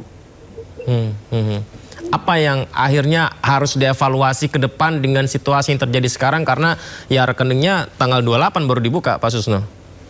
Ya tuntut Bang. Dituntut Bang? Bang. Iya. Jadi pemilik rekening ini bisa menuntut pihak bank, meskipun alasannya adalah perintah dari surat Polri. Bukan, Bang, Polri nggak bisa merintah. Polri kan ngirim surat, kalau mau bank ya silakan, tapi resiko ditanggung oleh bank. Oh, begitu. Nah, yang dituntut bukan Polri-nya. Polri udah benar dia minta. Kalau dikasih ya alhamdulillah, nggak dikasih ya sudah. Yang banknya ini yang terlalu royal. Baik. Wah, ini berarti akan panjang nanti ke depan ya Pak Susno ya. Kita harus sering-sering dialog berarti nanti Pak Susno ini. Kalau saya berharap ini banknya kasih pelajaran gitu, biar bank yang lain tahu. Karena potensi hal yang serupa bisa saja terjadi di bank yang lain juga ya Pak Susno. Nanti semua pidana dikaitkan tunda transaksi ya, tunda transaksi sama blokir apa bedanya? Baik, Pak Susno terima kasih banyak ya Pak atas waktunya ya Pak. Izin, semoga besok kita bisa dialog lagi Pak Susno ya. Terima kasih banyak. Assalamualaikum, selamat malam Pak Susno. Dan di tengah hebohnya warga akan isu pemblokiran rekening aktivis Pati, logo bank yang terpasang di salah satu kantor di Jakarta dicopot. Video ini pun viral di media sosial. Jadi ini kan ya ada, nah ini dia, logo raksasa bank di salah satu gedung di Jakarta viral di media sosial menjadi pembicaraan netizen. Hal ini dinilai mendadak karena ada isu pemblokiran rekening milik Koordinasi Aksi Pati Supriyono alias Botok yang akan berunjuk rasa depan gedung DPR pada 27 Agustus mendatang. Dan pihak bank sendiri sudah menyatakan permintaan maaf pemirsa atas pemblokiran rekening milik Botok dan menyebut pemblokiran atas permintaan APH, Aparat Penegak Hukum.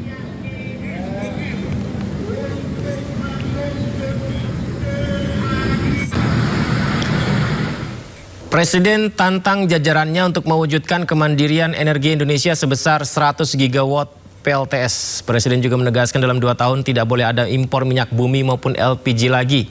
Presiden Prabowo menantang jajaran Kementerian Energi, Ekonomi, dan Danantara untuk mandiri energi dalam 2 tahun saat meresmikan groundbreaking program pembangkit listrik tenaga surya 100 gigawatt peak di Jemberana, Bali. Demikian Presiden berharap swasembada energi dapat dipercepat seperti yang terjadi pada pangan. Selanjutnya Presiden berharap Indonesia berhenti impor energi. Dengan demikian maka dunia dengan 100 gigawatt, dengan geotermal yang kita punya, dengan ladang-ladang gas yang kita sudah ketemukan, dengan lifting minyak yang harus naik terus, ya, kita tidak boleh import lagi 1 barrel pun minyak. Kita tidak boleh import lagi, insya Allah dalam waktu sesingkat-singkatnya 1 tabung LPG pun kita tidak boleh impor lagi. Menteri SDM, siap. Sanggup? Siap, melaksanakan. Baik. Ya, terima kasih. Menteri-menteri Kabinet Merah Putih, demikian. Semangat. Semangat dan berani. Ya. Saya kira itu yang ingin saya sampaikan. Ya. Terima kasih semua unsur. Hari ini hari penting, kita launching, dan saya percaya mungkin kurang dari 3 tahun kita akan sampai 100 gigawatt. Iya kan?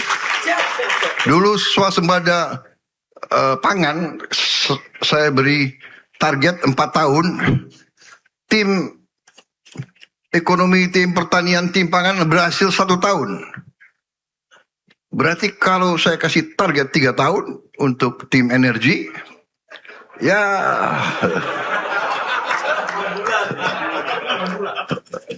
enggak lah, udah 2 tahun lah. Ya. Kalau berhasil 2 tahun, tim energi dapat bintang lagi, aku kasih kepada. PT Pertamina Patraniaga menurunkan harga BBM non-subsidi jenis Pertamax, Pertamax Turbo, dan Pertamax Green. Penurunan harga BBM ini menyesuaikan tren harga minyak dunia dan nilai tukar rupiah. Untuk harga Pertamax turun dari Rp16.250 per liter jadi Rp15.950. Harga Pertamax Turbo turun dari Rp19.300 per liter menjadi Rp18.300 per liter. Pertamax Green turun dari Rp17.000 jadi Rp16.600 per liter. Sementara BBM jenis Pertamax Dex dan Dex Lite harganya tidak berubah.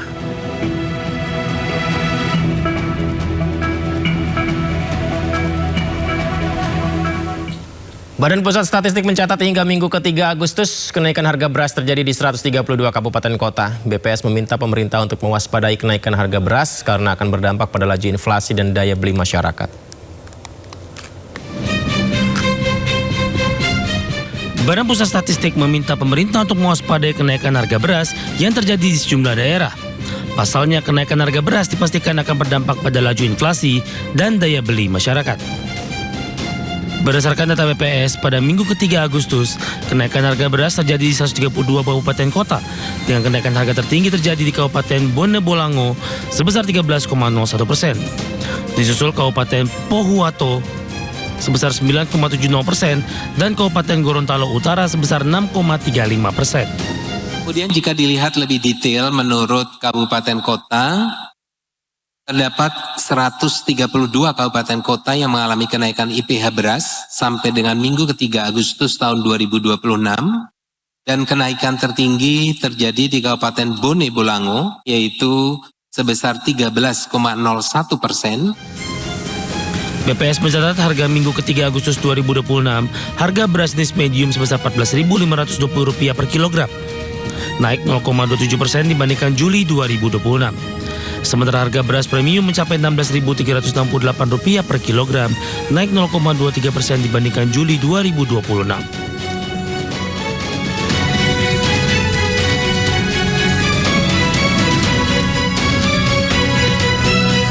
Pemerintah memastikan stok cadangan beras pemerintah dalam kondisi aman untuk memenuhi kebutuhan masyarakat termasuk menghadapi bencana alam dan keadaan darurat.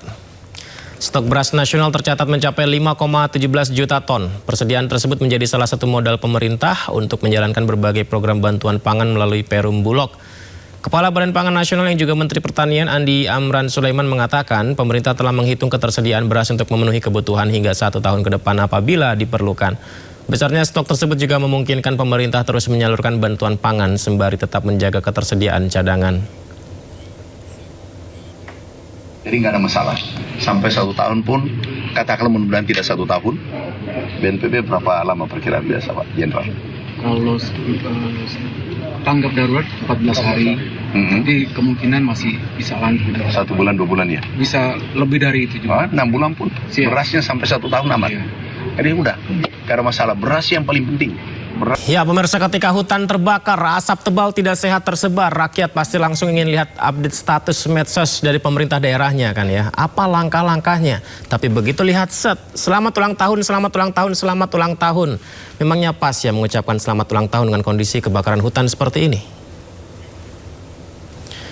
Ya, Tisia Halijam, istri Gubernur Kalimantan Tengah Agustiar Sabran mendadak menjadi sorotan. Dirinya baru saja berulang tahun yang ke-27 tahun dan mendapat banyak ucapan dari sejumlah pejabat daerah. Begitu banyaknya ucapan selamat ulang tahun dari pejabat-pejabat daerah dikritisi netizen. Pasalnya ucapan tersebut dirasa tak sesuai dengan kondisi Kalimantan yang menghadapi persoalan kebakaran hutan dan lahan.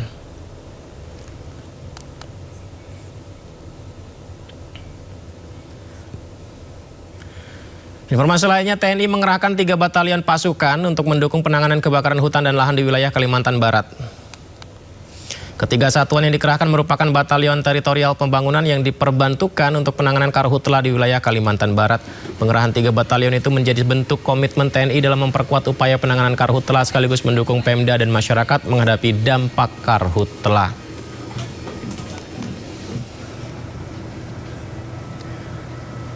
Pesawat terbang CASA milik TNI AL tergelincir keluar dari landasan Bandara Hasanuddin Makassar, Sulawesi Selatan. Pihak manajemen bandara menyebut insiden terjadi pada Selasa siang tidak berpengaruh terhadap operasional bandara. Penerbangan berjalan normal di mana penerbangan menggunakan landasan Pacu Timur Barat. Pesawat sendiri sudah dievakuasi pemirsa pada sore harinya, di mana pesawat ditarik menggunakan mobil derek khusus pesawat untuk dibawa ke tempat yang lebih aman.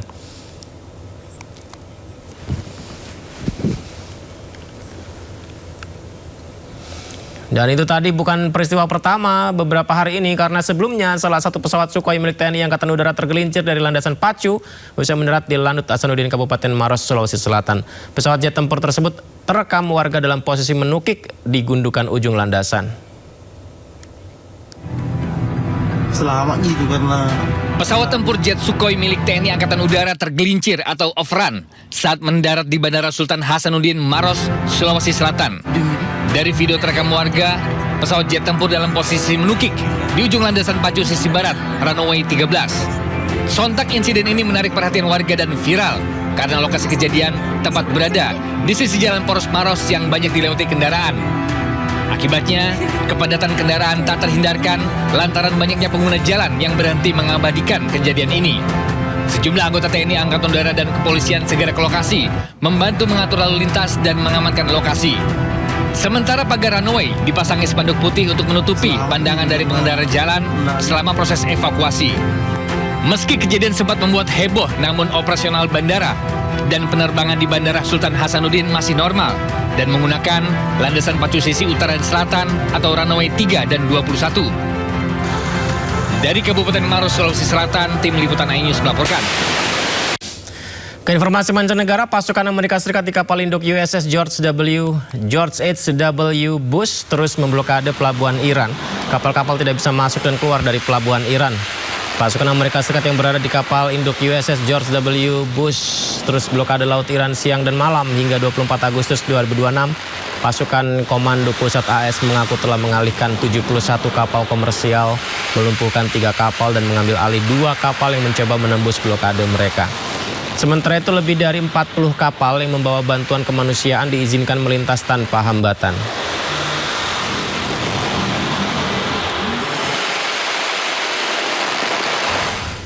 Sementara itu Iran tak gentar hadapi blokade Amerika Serikat. Iran juga tekankan akan menggunakan segala cara untuk mempertahankan negaranya.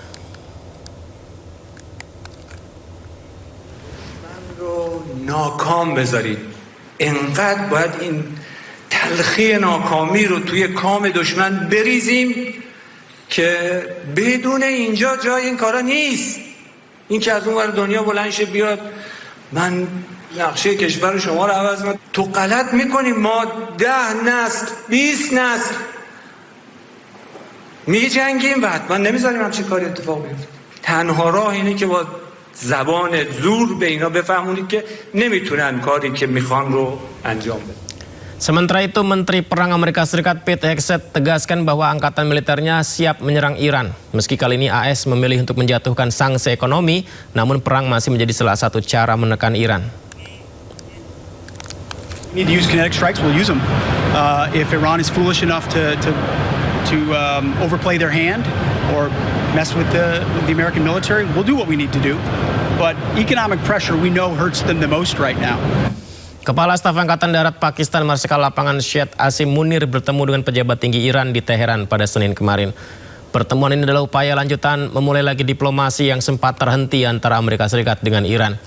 Pemerintah Pakistan kembali mengirimkan delegasinya ke Iran sebagai bagian dari upaya Pakistan mencapai solusi konflik di Timur Tengah serta mendorong perdamaian dan stabilitas regional. Delegasi Pakistan diwakili oleh Kepala Staf Angkatan Darat Pakistan Asim Munir dan Menteri Dalam Negeri Pakistan Mohsin Naqvi. Keduanya disambut di Teheran dengan beberapa pejabat tertinggi Iran, yakni Ketua Parlemen Iran Muhammad Baghir Ghalibaf, Menteri Luar Negeri Iran Abbas Araghchi. Kunjungan Pakistan ke Teheran ini sekaligus menandai babak baru terbukanya kembali hubungan diplomatik antara Washington dan Teheran untuk perdamaian.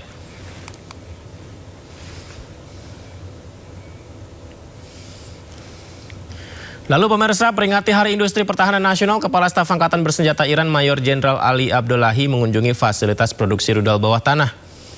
Rekaman yang dirilis oleh televisi pemerintah Iran, Abdullahi menerima pengarahan dari pelaksana tugas Menteri Pertahanan Iran Brigadir Jenderal Syed Majid Ibn Al-Reza. Arahan diberikan di fasilitas produksi rudal bawah tanah yang tetap beraktivitas meski di bawah ancaman serangan Amerika. Dalam kunjungannya, Staf Angkatan Bersenjata Iran juga memuji kemampuan produksi senjata yang diklaim kualitasnya terus meningkat dari hari ke hari. Jumlah senjata pun terus ditambah untuk menghadapi perang dengan Israel dan Amerika Serikat yang masih terus berlarut. فضل الهی با همت کارکنان و مدیران عالی وزارتخانه توانسته خیلی بهتر از گذشته تجهیزاتی تولید کنه که هم قابلیت‌های بهتری دارن و از کیفیت بالایی برخوردارن، هم به لحاظ کمیت هم بسیار بیشتر از گذشته تونستن این رو به مرحله تولید برسونن. Serangan udara Israel menghantam instalasi desalinasi air yang baru saja beroperasi di kawasan Sheikh Radwan, kota Gaza. Inilah yang terjadi pemirsa. Aduh, setelah pengungsian, kemudian ya lokasi tempat pengungsian warga, kali ini Israel hancurkan sumber air. Ledakan dahsyat terekam oleh kamera warga yang berusaha menyelamatkan diri seperti yang Anda lihat ini. Ledakan keras jaraknya hanya beberapa meter dari aktivitas warga sipil. Ledakan tersebut berasal dari serangan udara Israel yang entah kebetulan atau disengaja menghantam instalasi desalinasi air yang baru saja beroperasi di kawasan Sheikh Radwan, Gaza. Fasilitas itu merupakan salah satu sumber air bersih warga Gaza yang dibangun dari dana sumbangan. Tidak hanya itu, serangan tersebut juga menghancurkan kamp pengungsian warga Gaza dan hingga berita ini ditayangkan belum diketahui informasi terkait korban jiwa maupun luka-luka. حافظنا على المواطنين قالوا اخذ المكان اخذ المكان هذا تم انشاء محطه تحليه متبرعين خير للمواطنين تم ضربها بالكامل وفيش مكان الان مجمع مدني سالم لا يوجد فيه اي اشكال عسكريه هذا مجمع السلام التجاري في حي الشيخ رضوان هذه المنطقه هان بالضبط كان محطه تحليه المياه للمواطنين النازحين يعني انا فيش مي عندنا في الشيخ رضوان مي الارض جفاف تطلع مي مالحه فعملوا مي التحليه للشرب للاسف جيش اسرائيل اجى قصفها بدون سبب فيش حاجه فيش سبب يكشف المنطقه هاي دمار شيء هائل شيء ما تتوقعوش العقل هذا صاروخ تقريبا طن زي ما بيقولوا يعني ادى الطابقين نزلهم في الارض تحت طابق الفحره حوالي 10 متر في الارض محطه مياه للتحليه محطه مدنيه بحته يعني لا يوجد فيها اي شيء عسكري. Israel mengerahkan tentara dan kendaraan militer ke wilayah Libanon Selatan untuk melakukan operasi militer. Salah satu operasi yang dilakukan adalah menghancurkan sekolah di Nabatiyeh. Dan ini dia pemirsa, detik-detik bulldozer milik tentara Israel yang datang menghancurkan bangunan sekolah di Nabatiyeh, Libanon Selatan. Berdasarkan informasi dari otoritas Libanon, pasukan Israel terus melakukan operasi perataan dengan bulldozer di beberapa wilayah Libanon. Selain membawa pasukan, Israel juga membawa truk bermuatan bahan peledak dan mulai memasang bahan peledak pada sejumlah rumah. Aktivitas-aktivitas keji ini terjadi menyusul putaran ke-7 negosiasi antara Libanon dan Israel yang digelar awal Agustus di Roma, Italia.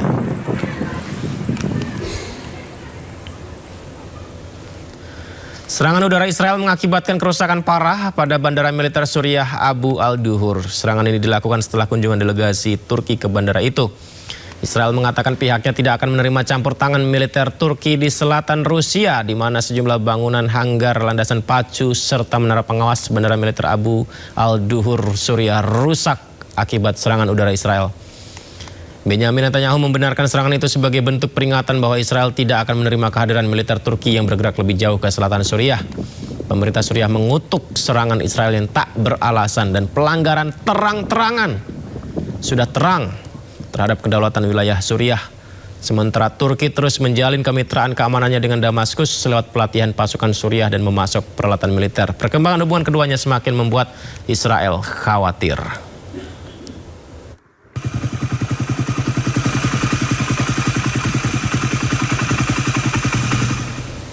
Uni Emirat Arab pasang sangkar raksasa di sekeliling tangki minyak. Sangkar dipasang untuk melindungi dari serangan drone. Uni Emirat Arab bangun pelindung tangki minyak. Seperti ini ya pelindungnya ya. Kita lihat ini Uni Emirat Arab memperkuat perlindungan infrastruktur energi mereka. Tangki penyimpanan minyak dan bahan bakar dilindungi. Ini struktur baja pemirsa. Jadi struktur baja besar berbentuk sangkar. Ini seperti apa ya? Sangkar burung atau apa ya? Kayak kerangkeng gitu ya. Sangkar ini dipasang di atas dan sekeliling tangki minyak termasuk di dekat Bandara Internasional Dubai. Jadi langkah ini diambil, pembangunan sangkar di sekeliling tangki ini diambil sebagai pertahanan dari serangan drone kamikaze. Pembangunan pelindung ini sudah dimulai sejak Mei 2026 lalu, pemirsa.